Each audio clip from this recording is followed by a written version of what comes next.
पण इतर आपले जे प्रतिनिधी आहेत त्यांच्याकडनं देखील या संदर्भातली माहिती जाणून घेऊया।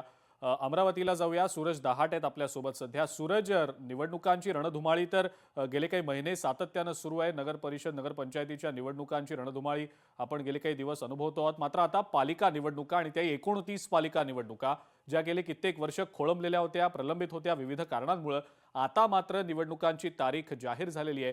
त्यामुळे सगळेच राजकीय पक्ष वाट बघत होते की कधी घोषणा होती। आता घोषणा तर झाली।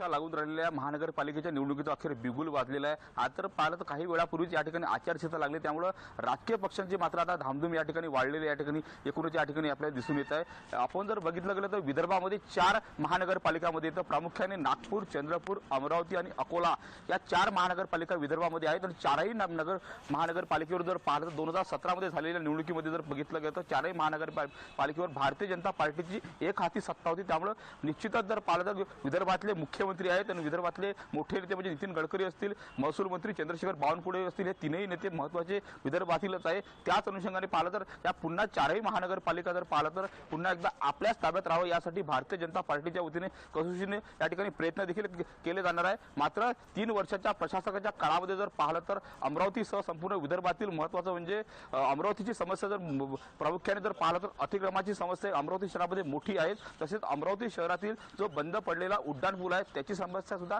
अतिशय गंभीर आहे, कारण का तो अमरावतीचा राजापेठचा उड्डाणपूल बंद असल्यामुळे मोठी वाहतूक कोंडी शहरामध्ये होत आहे। दुसरीकडे जर पाहिलं तर अमरावती शहरामध्ये पार्किंगची एक मोठी समस्या आहे, ती सुद्धा समस्या निकाली काढण्यात यावी अशी सुद्धा एकंदरीत सर्वसामान्य नागरिकांची मागणी आहे। निश्चितच जर पाहिलं तर नागपूरकडे जर पाहिलं तर नागपूरमध्ये सुद्धा पुन्हा एकदा मुख्यमंत्री देवेंद्र फडणवीस हे पुन्हा एकदा आपला गड साबूत राखणार का, हे सुद्धा एक महत्त्वाचं या ठिकाणी आव्हान असणार आहे त्यांच्यासमोर। बरोबर आहे। आपण या सगळ्याचा आढावा तर सातत्यानं आपल्या इतर बुलेटिन्समध्ये घेतच असतो। मात्र आता निवडणुकांची तारीख जाहीर झालेली आहे, कार्यक्रम जाहीर झालेला आहे, त्यामुळे या पुढच्या काळामध्ये आणखी ऍक्टिव्ह असणार आहेत राजकीय पक्ष। लोकशाही मराठी ऐका, पहा, जागरूक रहा।